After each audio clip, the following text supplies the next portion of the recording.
요한복음 6장 66절로 68절 말씀까지입니다. 그때부터 그의 제자 중에서 많은 사람이 떠나가고 다시 그와 함께 다니지 아니하더라. 예수께서 12 제자에게 이르시되 너희도 가려느냐?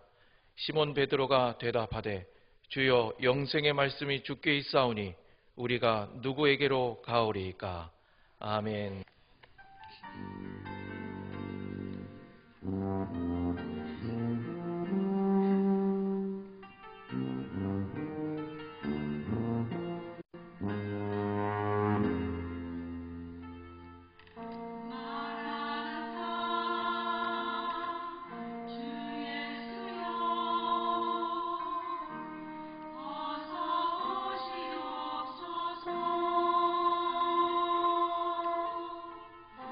땅에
오늘 저는 여러분과 함께 더불어서 제자, 따라합시다.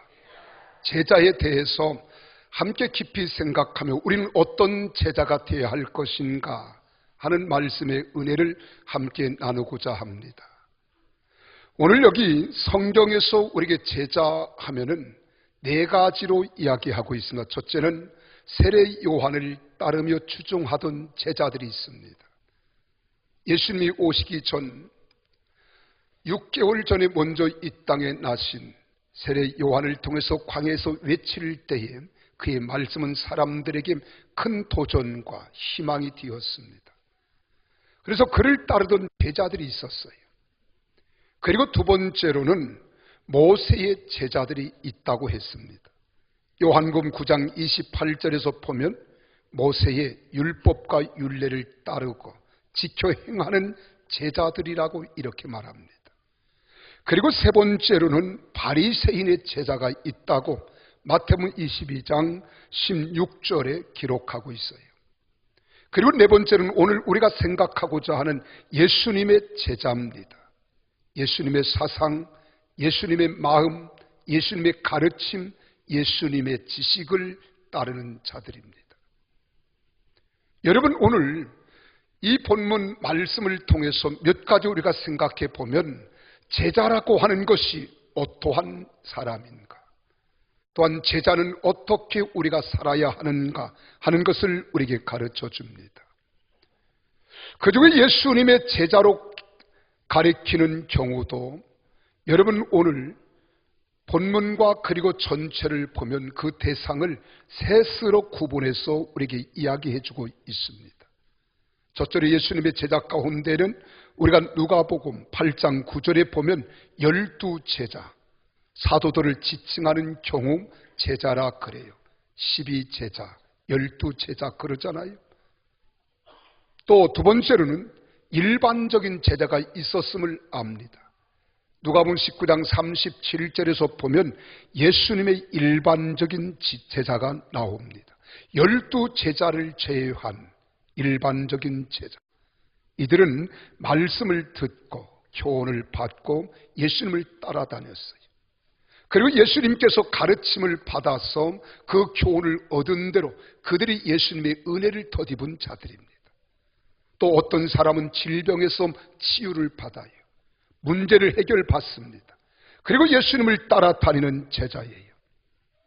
그리고 그 예수님을 따라다니면서 자기 교훈으로 삼고 스스로 삼았던 제자입니다. 그리고 세 번째 제자는 어떠한 제자냐? 예수님께서 세상을 떠나 하늘로 올려 가신 이후에도 그분을 따르는 그리스도인들을 가르쳐서 우리는 예수님의 제자라 이렇게 말합니다. 사도행전 9장 1절 10절에 보면은 이 부류의 사람이 나오잖아요. 그런데 오늘 여기 본문 말씀에 보면은 예수님을 따라다니던 12제자를 제외한 많은 제자들이 예수님을 떠나서 다시는 예수님을 따르지 아니하더라 라고 하는 말씀이 기록되어 있어요. 이 말씀을 보면 우리 마음속에 여러 가지 궁금한 것들, 염려가 되는 것들, 우려되는 것들도 우리는 발견할 수 있습니다. 그러면 여기에서 이야기하는 66절을 같이 한번 읽어보실까요? 시작. 그때부터 그의 제자 중에 많은 사람이 떠나가고 다시 그와 함께 다니지 아니하더라. 자, 여기서 보세요. 그때부터라고 하는 단어가 나옵니다. 이 그때부터라고 하는 말은 무슨 말일까? 언제부터? 그때부터. 그럼 그때가 언제냐? 우리 요한복음 6장 1절부터 보면 하나님의 놀라운 기적이 나와요. 그 하나님의 놀라운 기적은 예수님께서 가시는 곳곳마다 수많은 인산인해를 이루는 사람들로 물결을 치고 있었습니다. 그 수많은 사람들이 예수님을 따라다닐 때, 지금 이 요한복음 6장에서 보면 1절부터 기록된 말씀 속에 그 수많은 사람들이 예수님 말씀에 도취되는 거예요. 매료됩니다. 시간 가는 줄 몰랐어요. 그래, 시장한 줄도 몰랐어요. 얼마나 예수님이 가르치는 그 말씀이 위대하고 놀라운가를 우리에게 보여주는 거예요. 그때에 제자들이 말합니다. 저들이 지금 해는 넘어가고 배는 고파오는데 저들을 돌려보내라는 거예요. 예수님 말씀합니다. 너희가 먹을 것을 주어라. 깜짝 놀라는 거예요. 아니, 우리가 이 많은 인파를 어디서 어떻게 우리가 줄 수 있단 말입니까? 적어도 이 많은 사람들에게 줄 수 있는 떡이나 빵을 구입한다면 적어도 200데나리온. 200데나리온이면 오늘날로 우리가 1인당 하루 품삯이, 작년 1인 품삯이 여러분 1데나리온이에요. 그럼 200데나리온, 그럼 오늘날로 얼마일까요? 지금 임금을 계산해 보면 적어도 10만 원 내지 15만 원 가잖아요.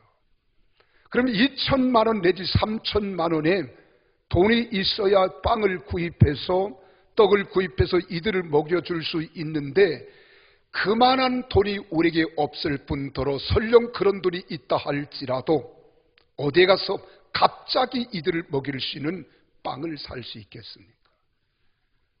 예수님이 그 사실을 몰랐겠어요? 예수님도 다 알았습니다. 그러나 우리 주님이 하시는 말씀은 너희가 먹을 것을 주라는 거예요. 밑도 끝도 없이 이 수많은 인파, 남자만 5천 명입니다. 신학자들의 말을 빌리면 약 2만 명 내지 3만 명의 운집된 이 수많은 사람들에게 먹을 것을 해결하라고 하는 예수님의 말씀을 듣고 제자들은 깜짝 놀란 거예요. 그런데 예수님께서 보리떡 5개와 물고기 2마리를 가지고 제자들이 가지고 와서 무슨, 선생님 이것 가지고 어떻게 할 수 없겠습니까? 하늘을 우러러 축사하시고 다 50명 100명 무리를 지어 앉게 하신 후에 제자들이 나누어 주었어요. 그리고 가서 나누어 주라는 거예요. 나누어 주었더니 남자만 5천 명을 먹이고도 12광주를 거두어 드렸더라. 할렐루야. 여러분, 이런 기적이 일어나니까 얼마나 수많은 사람들이 지금 미쳤겠습니까? 그리고 수많은 사람들이 예수님을 따라다닌 거예요. 세속적인 자기의 욕구를 채워보려고, 어떤 욕구를 채워볼 뿐만 아니라 그것을 통해서 저분은 분명히 선지자요 하나님의 아들이시고 분명히 무엇인가 해낼 수 있는 사람이라고 생각한 겁니다. 정치의 야망을 가진 사람들은 정치적으로 적어도 저분이 무엇을 한다면 우리가 바짝 붙어서 따라다니면 우리가 뭐 한 잘 할 수 있지 않겠느냐. 저분을 따라다니면 굶는 것은 걱정하지 않겠다. 염려할 것 없겠다. 이래서 따라타는지도 몰라요. 그런데 갑자기 우리 주님께서 그렇게 말씀합니다. 22절부터 보면 내가 생명의 떡이라. 하늘로서 내려온 생명의 떡인데 나를 먹어야 된다는 거예요. 오한이 벙벙한 거예요. 어찌할 바를 모른 거예요. 이게 무슨 소리야? 하나님의 아들로 오시어서 하늘에서 내려온 떡이라니. 저 떡을 먹어야 한다니. 이 떡을 먹는 자는 영원히 배고프지도 않고 영원히 산다고 하니 그 떡이 뭐야? 여기서부터 갈등이 일어나기 시작하는 거예요. 그리고 예수님께서 하신 말씀, 이 생명의 떡이 예수 그리스도다. 이 예수 그리스도는 하나님께로부터 보내신 분이신데 하나님의 뜻을 이 땅에 이루시기 위하여 보내심을 받은 자다. 이 말씀 끝에 지금 논쟁이 일어난 거예요. 한번 22절을 같이 한번 읽어보실까요? 함께 22절을 읽습니다. 시작. 이튿날에 바다 건너편에 서 있던 무리가 배 한 척 위에 다른 배가 거기서 없는 것과 또 어제 예수님께서 제자들과 함께 급에 오르지 아니하시고 제자들만 가는 것을 보았더니, 그러면서 이제 떡에 대한 이야기가 나오는데 그 다음 23절 보세요. 그러나 디베라의 배들이 주께서 축사하신 후 여럿이 떡 먹던 그곳에 가까이 왔더라. 그렇죠? 이제 그래서 그들이 다 예수님을 따라다니는데 이제 양식에 대하여 말씀을 하시면서 27절에 그렇게 말합니다. 26절에 떡을 먹고 배부른 까닭이로다. 썩을 양식을 위하여 일하지 말고 영생하도록 있는 양식을 위하여 하라. 이 양식은 인자가 내게 주리니 인자는 아버지 하나님께서 인치신 자니라. 믿어지면 아멘. 그러면 30절 같이 보세요. 시작. 예수님께서 이르시되 내가 진실로 진실로 너에게 이르노니 모세가 너에게 하늘로부터 떡을 준 것이 아니라 내 아버지께서 너에게 하늘로부터 참떡을 주시나니 하나님의 떡은 하늘에서 내려 세상에 생명을 주는 것이니라. 35절 시작. 예수께서 이르시되 나는 생명의 떡이니 내게 오는 자는 결코 줄이지 아니할 터이요 나를 믿는 자는 영원히 목마르지 아니하리라. 자, 다 읽을 수 없으니까요. 38절 내가 하늘에서 내려온 것은 내 뜻을 행하려 함이 아니요 나를 보내신 이의 뜻을 행하려 함이니라. 41절 자기가 하늘에서 내려온 떡이라 하심으로 유대인들이 예수에 대하여 수군거려 이르되, 보세요. 그랬더니 예수님이 43절에 예수께서 대답하여 이르시되 너희는 서로 수군거리지 말라. 자, 보세요. 지금 논쟁이 일어나고 있어요. 이로 인해서 사람들이 떠나갔다는 거예요. 그래서 여기서 떠나가고 라고 하는 66절에서 떠나갔다는 말은 왜 그들이 예수님께서 이적과 표적을 행하시고 능력을 행하는 것을 보고 말씀을 듣고 그들이 교훈을 삼았으며 그리고 또한 거울로 삼아서 철학적으로 그리고 육신적으로 그들이 부족함이 없도록 채워주실 수 있는 그분임을 믿고 인정한 겁니다. 그런데 이제 와서 22절부터 보니까 당신이 생명의 떡이라 하늘에서 내려왔다 나를 먹어야 된다 이런 말씀을 하니까 이 제자들이 지금 괴례감이 생긴 거예요. 이게 무슨 말이야? 이게 무슨 이야기? 도저히 이해가 안 되군요. 그래서 이들이 떠나갔다고 말하는 거예요. 이 말은 왜 그들이 떠나가는가? 원인을 분석해보면 예수님에 대한 자신들의 세속적 기대가 충족되지 않았기 때문에 떠났다는 겁니다. 만족하지 않았다는 거예요. 오늘 우리가 세상을 살아갈 때 예수님의 제자는 두 가지 전제 조건이 있어요. 그것이 바로 마태복음 16장 24절입니다. 우리 주님이 그렇게 말씀하잖아요. 제자들에게 말씀합니다. 누구든지 나를 따라오려거든 자기를 부인하라는 거예요. 첫 번째가 자기를 부인하는 거예요. 두 번째는 자기 십자가를 지고 나를 따르는 겁니다. 나를 부인하지 아니하고 우리가 주님을 따를 수 없다는 거예요. 옛사람을 벗어버리지 아니하고 새사람을 덧입을 수 없다는 거예요. 옛것을 청산하지 아니하고 새것을 우리가 취할 수 없다는 겁니다. 우리 주님께서 떠나가는 그 제자들을 바라보시면서 67절에 또 그렇게 말합니다. 너희도 가려느냐? 너희도 가려느냐? 우리 같이 한번 67절 말씀을 읽어보실까요? 시작. 예수님께서 12제자에 이르시되 너희도 가려느냐? 자, 이렇게 질문을 던진 것은 우리 주님이 이거 부정적 답변을 기대하는 질문처럼 보이잖아요. 실제로 원어에서 보면 이렇게 기록되어 있습니다. 너희까지 가버리기를 원하는 것은 아니지. 그렇지? 그 말을 더 쉽게 하면 이건 원어 그대로입니다. 너희도 가려는 건 아니지. 그렇지? 이 말이에요. 너희도 실망하고 갈 것은 아니지? 내가 믿어도 되지? 이 말입니다. 이 말은요, 가룟 유다를 제외한 제자들에 대한 예수님의 신리를 나타내는 거예요. 그래서 예수님은 그 제자들이 자기를 떠나지 않을 줄 믿고 이 질문을 던집니다. 그랬더니 68절에서 시몬 베드로가 대표로 말한 장면이 나와요.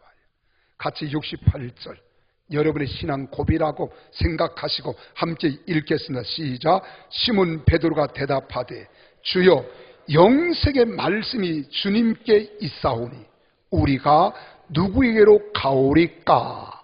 자 보십시오. 베드로의 유명한 신앙 고백입니다. 이 고백은 개인적인 고백으로 보기보다는 제자들을 대표해서 시몬 베드로가 답변하는 장면에 어떻게 알 수 있어요?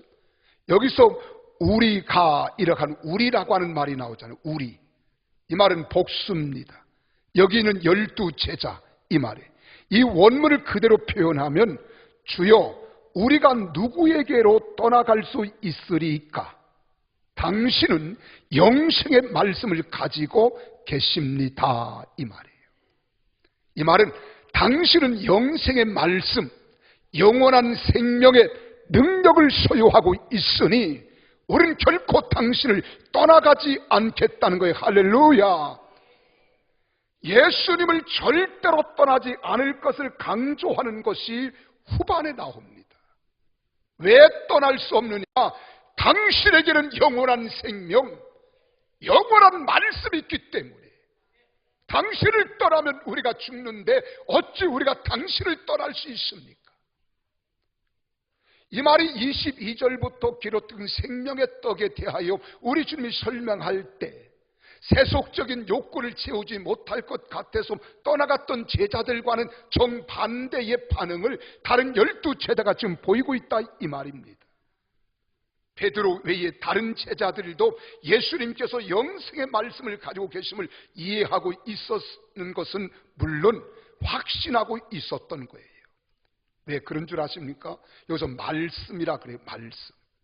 요 말씀이라고 하는 말은 두 가지 단어가 있어요. 하나는 로고스, 기록된 말씀이 있습니다. 기록된 것들은 다 로고스예요. 그런데 이것은 기록된 로고스를 넘어서 레마타, 그래서 레마타. 레마는 살아있는 말씀, 움직이는 말씀, 역사하는 말씀, 역동적인 말씀이라는 거예요. 이게 레마타입니다. 그러니까 여기서 이 말씀이 계시홈에 기록된 단순한 말씀이 아니라 살아있는 능력의 말씀이 있는데 이 말씀 내 생명을 살리고 나를 구원하고 영생을 얻게 하는 말씀인데 우리가 이 말씀을 떠나서 우리가 어디로 갈 수 있습니까? 지금 이 답변이에요. 그것을 어디서 알 수 있느냐? 63절을 같이 읽어볼까요? 63절입니다. 시작. 살리는 것은 영이니 육은 무익하니라. 너에게 이르는 말은 영이요 무엇이다? 생명이라. 할렐루야. 그래 이 말씀을 베드로와 사도들은 이해했다는 거예요. 그리고 이걸 확증하고 있었음을 암시해 주는 겁니다. 그러나 베드로와 그의 사도들이 이런 고백을 할 수 있었고 결정적인 선택의 기로에서 등을 돌리지 못한 겁니다. 그렇습니다. 여러분 그리스도를 배반하는 대개의 경우를 보면 이 같은 말씀에 대한 바른 자각이 없을 때 떠나는 거예요. 이해가 되지 않을 때, 유익이 없을 때, 내 욕구를 채울 수 있을 만한 어떠한 것이 없을 때 우리는 주님을 떠납니다. 배반합니다. 외면합니다. 요즘 성도들의 신앙을 보면 이 성도들의 신앙을 특징을 4가지로 볼 수 있어요. 첫째는 요즘 성도들의 신앙을 보면 자기 생활에 너무나 분주하다는 거예요. 내 생활에 너무 매여 있다는 거예요. 너무 분주하다 보니까 삶이 너무나 분주해서 비전을 생각할 틈이 없어요. 그럼 교회에 나와서 예배 드리고 하나님을 믿는다고 고백하고 찬양하고 우리가 기도하는 것 이게 전부인 것 같이 느껴요. 너무 생활이 바빠요. 요즘은 또 특별히 맞벌이 부부 아닙니까? 그래 가족 간에도 서로 얼굴 대면하기가 쉽지 않습니다. 이런 세상을 살아요. 그래 모든 교회들마다 봉사자들이 자꾸 줄어든다 그래. 그래서 저도 오늘 우리 교육자들에게 자, 성도들은 이렇게 월요일부터 토요일까지 다 직장 다니고 바쁘다. 이런 성도들이 우리 교회 안에서 차량 운전을 하고 이런 운전을 하기는 너무 버거워. 그러니까 우리 교육자들이 다 대형 면허 내자. 대형 면허 내자. 대형 면허를 내는데 얼마가 들어가는지 모르지만 교회가 부담할 테니까 다 대형 면허, 나도 대형 면허 내겠다. 없으면 내가 대형 버스 끌고 성령 대망에도 가고 성도들과 함께 어디 갈 때 내가 하겠다. 우리 그렇게 하자. 그리고 그렇게 하기로 결의했어요. 뭐 결의보다는 내가 지시했어요. 우리 그렇게 하자. 그리고 주일날은 다 성도들이 그래도 주일을 지키니까 주일만큼은 성도들이 나 1, 2, 3, 4부 예배 차량을 운전하게 하고 수요일이나 또 새벽은 직장 안 가니까 운전하게 하지만 그래도 새벽도 수요일에도 철야에도 우리가 하자. 그렇게 강조했어요. 왜 너무 지금 바빠요. 우리 성도들이 얼마나 피곤해요. 주일날 한 번 쉬는데 그것도 봉사하려면 이게 너무 버거워. 그래 신앙이 너무 버거우니까 벗어 던지려고 하는 거예요. 내 충족되는 것은 없고. 또 두 번째로 본 성도들의 신앙은요, 세속 문화에 젖어 있습니다. 우리가 수직 문화가 있고 수평 문화가 있어요.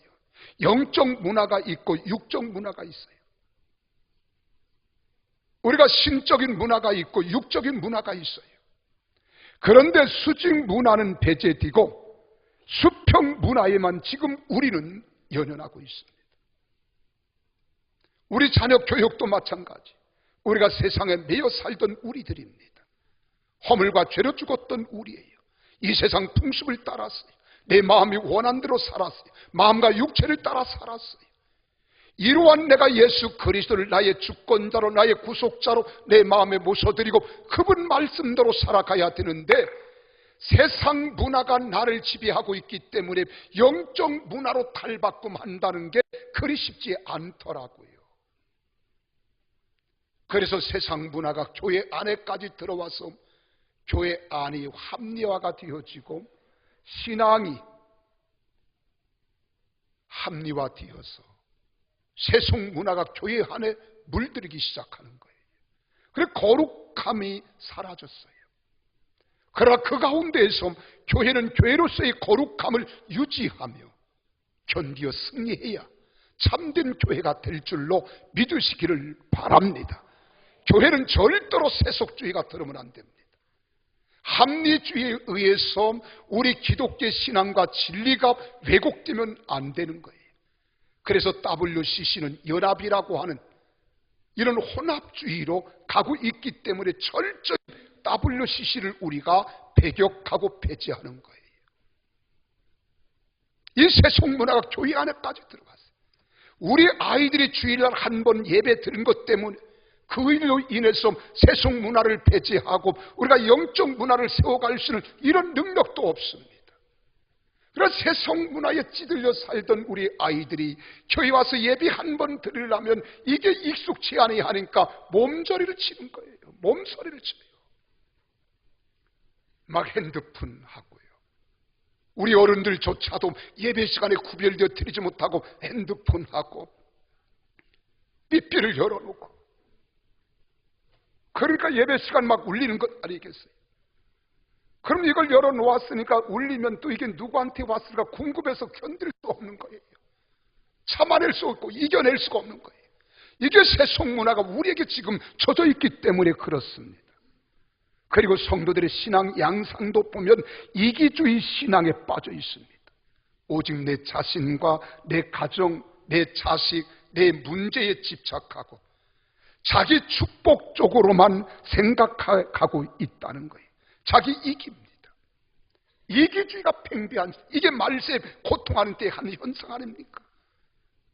그러다 보니까 성도들의 신앙이 견고히 설 수 없는 거예요. 그리고 네 번째로는 지속적인 훈련을 싫어합니다. 이러면 세상 걸 끊어버리고 영적으로 살아갈 수 있고 우리가 영적 문화를 받아들이고 이 말씀대로 살겠다고 우리가 배우고 그리고 습득하고 훈련하는 일에 우리가 기쁨과 즐거움으로 참여해야 되는데 이런 건 또 더하기 싫어요.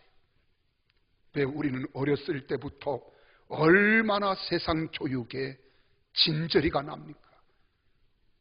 우리 유치원 다니는 아이들도 보면은 이 아이들이 정신없어요. 이제 6살, 7살인데 이 아이들 미술학원 보내야 하지요. 태권도 학원 보내야 하지요.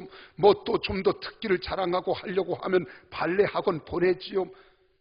이 학원, 영어 학원 보내고 하니까 이 유치부 아이들이요. 어렸을 때부터 세상 교육에 정신없이 팔려다는 거예요. 내가 외손녀도 보면은요. 일주일에 유치원 갔다 오면 발레 학원 가지요, 미술 학원 가지요, 이 학원 저 학원 쫓아다니고 부모님들은 거기에 이동시켜주고 이제 학교에서는 이 학원에 끝나면 그 학원에 자랑이 되게 하고 있다 이렇게 가잖아요. 그런데 이제 초등학교 들어가면 더 합니다. 고등학교, 중학교, 고등학교 때는 대학 입시에 우리는 완전 매여 있잖아요. 그러니까 지금 이 공부하는 게 진절미가 나는데 이제 편히 쉬고 교회 와서 신앙생활 하는데 교회에서도 제자 훈련한다. 아이고 나 못해. 이게 오늘 우리 현실이란 말이에요. 그러니까 이런 제자 훈련 받는 것을 우리는 어떡합니까? 싫어하는 거예요. 그러면 제자 훈련 합시다. 그러면 뭐라고 해요? 나 옛날에 착실히 받아놨다고. 그래 더 이상 할 필요 없다는 거예요. 여러분 제자 훈련이라고 하는 것은 코스가 아닙니다. 프로그램이 아니라 프로세스예요. 과정이 아니라 예수님의 제자가 될 때까지 단순, 지속, 반복으로 주님의 제자가 될 때까지 훈련하는 것, 이것이 바로 제자 훈련입니다. 그래서 우리가 어디를 가나 어디에서나 가르칠 줄 알고 예수는 그리스도라고 전파할 줄 알며 아파하는 자와 함께 아파하고 괴로워하는 자와 함께 괴로워하고 고통당하는 자와 함께 고통을 나누면서 문제를 해결하는 치유의 사역을 감당하는 제자들이 진정한 제자인 것을 믿으시기를 바랍니다. 이것이 하루아침에 되는 것이 아니라 훈련을 통해서 이루어지는 거예요. 훈련 제자들이 할 수 있는 겁니다. 그런데 이런 훈련된 제자들이 없다 보니 우리가 영적 싸움에서도 실패합니다. 말씀에 순종하기를 즐겨하기보다는 자기 주장의 노예가 되고 있습니다.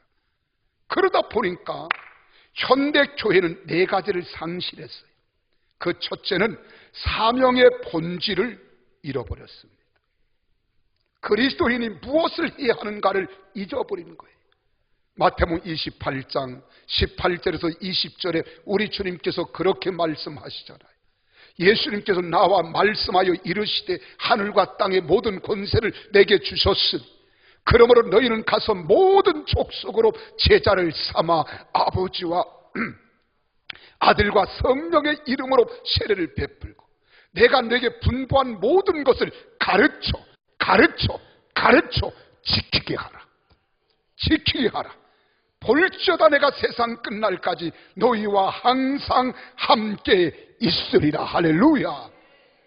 그래서 예수 믿는 사람들은 예수님이 내 안에 거하심을 확신하는 거예요. 우리가 요한복음 14장, 15장, 16장에서 우리 주님이 성령에 대하여 말씀하실 때 보혜사 성령이 우리에게 오시겠다는 거예요. 부활하신 주님의 영광체는 하나님 보좌 우편에 지금도 서 계셔서 여러분과 나의 연약함을 친히 담당하시고 중보하고 계심을 믿으시면 아멘 하십시오. 그 부활의 영은 보혜사 성령으로 우리 속에 오신 거예요. 이 내 안에 사이드에 내 안에 곁에 나와 함께 하소서. 나와 동행하시고 나의 약한 자를 강하게 하시고 병든 자를 치료해 주시고 문제를 해결해 주시며 인생 가는 길에 함께 동행하심으로 승리케 하시는 주님인 줄로 믿으시기를 바랍니다. 이 믿음이 있기 때문에 너희가 세상에서는 환난을 당하나 강하고 담대하라. 내가 세상을 이기었느니라. 이 믿음으로 나아가는 거예요. 두려워하지 않습니다. 염려하지 않습니다. 걱정하지 않습니다. 보혜사 성령께서 나와 함께 하심을 믿고 나아가기 때문에 병들어 주 예수의 이름으로 꾸짖고 병하면 질병이 떠나가는 거예요. 문제가 해결되는 겁니다. 막힌 것들이 열려지는 거예요. 묶인 것들이 풀어지는 거예요. 그래서 억압된 자를 자유케 하고 병든 자를 치료하고 가난한 자를 부유케 하는 진리 가운데로 인도해 가는 줄로 믿으시기를 바랍니다. 이런 것들을 이론으로는 아나 능력이 없다 이 말이에요. 그래서 두 번째로 우리는 권능을 상실해 버렸어요. 그건 성경이라 기록된 말씀이지 오늘 우리 가운데 기적이 일어나나? 여러분, 우리가 그렇게 살아가고 있기 때문에 그래요. 사도행전 1장 8절에 우리 주님께서 말씀하시잖아요. 누가복음 24장 49절에서는 그렇게 말합니다.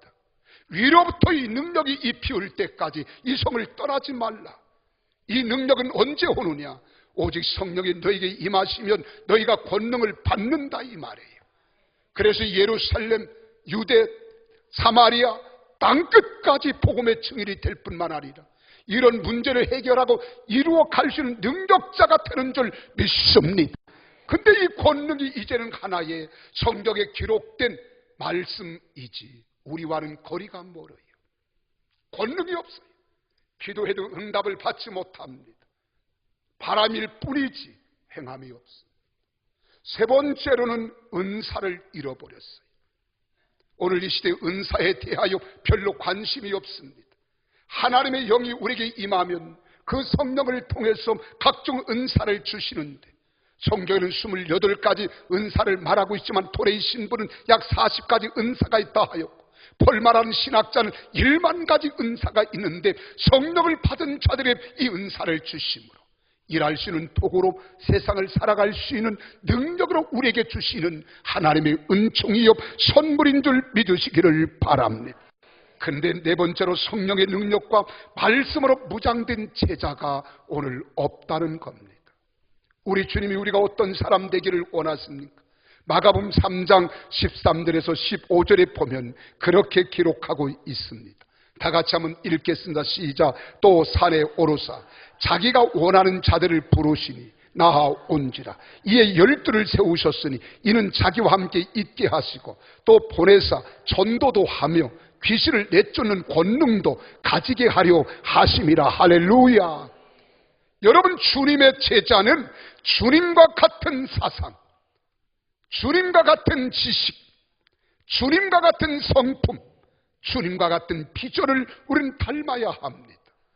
그래야 교회가 건강한 교회가 되는 거예요. 성도는 건강한 성도가 될 수 있습니다.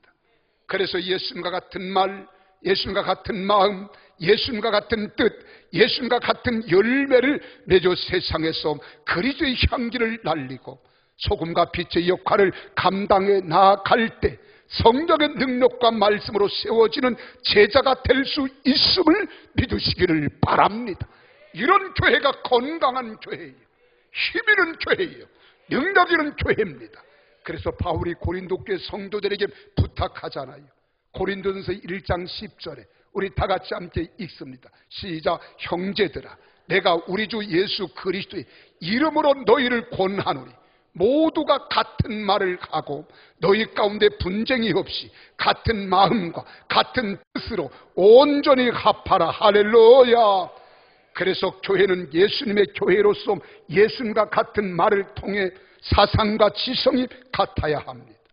또한 같은 마음으로 공감대가 형성되어지고 감동된 신앙으로 우리 주님의 뜻에 비전을 맞추어 선포하며 나아가야 하는 거예요. 그래서 하나님의 의와 하나님의 나라를 위해서 비전을 선포하는 우리 평택 순복음교회가 되어지면 우리 자화상을 가질 수 있습니다. 어떤 자화상입니까? 하나님이 우리를 부르시고 세우시며 쓰신다는 확신을 갖는 거예요. 이 믿음이 내 속에서 불길처럼 타오르면 내가 가지고 있지 않다고 낙심하지 않습니다. 내가 무능하다고 뒤돌아 우리는 침륜에 빠지지 않아요. 내 약한 자를 들어서 강한 자를 부끄럽게 하시고 없는 자를 들어서 있는 자를 부끄럽게 하시는 우리 주님의 능력이 나와 함께 하시며 세상을 살아가는 것을 두려워하지 않은 거예요. 강하고 담대한 믿음이 우리 속에서 불일처럼 일어납니다. 내가 배운 것은 없어도, 가진 것은 없어도, 힘은 연약한 것 같지만 세상을 살아갈 때 당당하게 사는 거예요. 멋지게 살아가는 거예요. 내 백그라운드는 예수 그리스도예요. 우리는 그러므로 예수님 짜리가 되어서 예수님처럼 살아가는 능력자가 되어야 될 줄로 믿으시기를 바랍니다. 이렇게 살아가야 할 우리가 이 세상 어떡합니까? 악인들과 함께 뒹굴고 있잖아요. 죄인들과 함께 뒤섞여 있잖아요. 오만한 자들과 함께 더불어 우리는 함께 생활하고 있잖아요. 그런데 우리 주님이 그렇게 말합니다. 복 있는 사람은, 여기서 복 있다고 하는 말은 시편 133편 3절 4절에 보니까 여호와께서 복을 명하셨나니 곧 영생이로다. 영원한 생명과 소망을 가지고 살아가는 사람이 복 있는 사람인데, 이런 사람들은 악인들의 꾀를 따르지 않고 죄인들의 길에 서지 아니하며 오만한 자리에 앉지 아니하고 오직 여호와의 율법을 즐거워하여 그 율법을 쥐하로 묵상하는 자로다. 그래서 하나님 말씀을 읽기를 즐겨하는 거예요. 하나님 말씀 듣기를 즐겨하는 거예요. 하나님 말씀 배우기를 즐겨하는 것임을 믿습니다. 우리 교회가 교회로서의 기능을 발휘하기 위해서, 교회가 교회되고 목사가 목사되며 성도가 성도로서의 사명을 감당할 수 있는 이런 교회 꼭 되기를 주님의 이름으로 축원합니다. 얼마 전에 국민일보 갤럽 조사에 나온 믿는 성도들과 믿지 않는 난 크리스찬들이 똑같이 설문조사한 것이 나왔어요. 오늘 사람들, 믿는 사람이나 믿지 않은 사람들이 가장 원하는 게 뭐냐? 42.8%가 교회가 교회 되기를 원하더라고요. 목사가 목사타워지기를 원해요. 장로가 장로타워지기를 원해요. 권사가 권사타워지기를 원해요. 집사가 집사타워지기를 원하고, 크리스찬들이 크리스찬타워지기를 원해요. 두 번째는 다음 세대를 준비하는 교회가 되기를 바라더라고요. 그렇습니다. 우리는 이런 설문조사를 통해서 결과를 얻었다면 우리는 그렇게 만들어 가야 돼요. 나는 우리 평택 순복음교회가 이 마지막 때 교회다운 교회, 성도들이 함께 사랑하고 공동체를 세우며 멋진 꿈과 비전을 가지고 이 땅의 세상을 변화시킬 수 있는 능력 있는, 권세 있는 우리 평택 순복음교회가 되어지기를 예수님 이름으로 축원합니다. 이런 교회가 되기를 원하시면 아멘 하십시오. 그래서 수레바퀴의 신앙과 자세로 사는 제자들이 되기를 원하는 거예요. 언제나 예수님만이 우리의 중심축이 되어주시며 예수 안에서 예배하고 예수 안에서 말씀을 묵상하며 예수 안에서 교제하고 예수 안에서 봉사하고 아멘 할 때까지 하겠습니다. 예수님 안에서 예배하고 예수님 안에서 말씀을 상고하고 예수 안에서 봉사하고 예수 안에서 교제하고 예수 안에서 섬기고 예수 안에서 그리스도의 사랑을 전하는, 이래 순종하는 우리 모두가 되어지기를 주님의 이름으로 축복합니다. 그러면 하나님이 우리의 삶을 주장해 주신다는 거예요. 성경에 말씀합니다. 내 육체가 잘 되면 내 범사가 잘 되고 영혼이 잘 된다 그랬습니까? 아니에요. 영혼이 잘 되면 영적 문화, 수직 문화가 바로 서면 내 마음의 범사가 잘 되고 내 육체도 건강하겠다 말씀하십니다. 예수님도 친히 그렇게 말씀하잖아요. 너희가 무엇을 먹을까, 무엇을 마실까, 무엇을 입을까 염려하지 마라. 다 그건 이방인들, 믿지 않는 자들이 바라는 바람입니다. 너희는 먼저 그의 나라와 그의 의를 구하라. 그리하면 이 모든 것을 너희에게 도하여 주시겠다는 거예요. 하나님의 영광을 위하여 살고 하나님이 기뻐하시는 뜻이 무엇인가를 바로 알고 깨달아 믿음으로 나아가면 하나님이 덤으로 건강도 주시고 인생의 길도 열어주시고 여러분 세계를 책임져 주시는 이런 은혜가 넘쳐날 줄로 믿습니다. 그래서 우리가 이 땅에 살아가는 날 성령의 능력을 받고 말씀으로 무장하여 예수님의 생명의 가족 공동체의 지체로서 12,300세계 비전을 이루어 나아갈 수 있는 우리 모두가 되시기를 예수님 이름으로 축원합니다. 그렇게 되기를 원하시면 아멘 하십시오. 두 손 번쩍 들고 아멘 하십시오. 이런 교회, 이런 성도 되기를 바랍니다. 기도하겠습니다.